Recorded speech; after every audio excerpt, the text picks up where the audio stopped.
Flight ട്രിപ്പിൽ എയർപോർട്ടിൽ ചെന്നിട്ട് കുറേ ഫോട്ടോസും കുറേ വീഡിയോസും ഒക്കെ എടുക്കണമെന്ന് ആഗ്രഹിച്ചിരിക്കുന്നവരാണോ നിങ്ങൾ?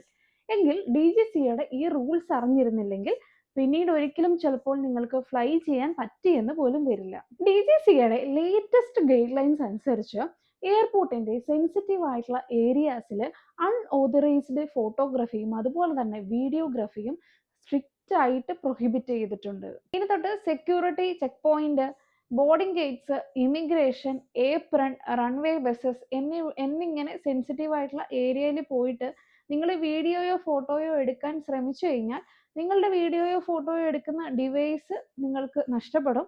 അത് തന്നെയല്ല, നിങ്ങൾ നോ ഫ്ലൈ ലിസ്റ്റിൽ ഉൾപ്പെടാനുള്ള ചാൻസ് ഉണ്ട്.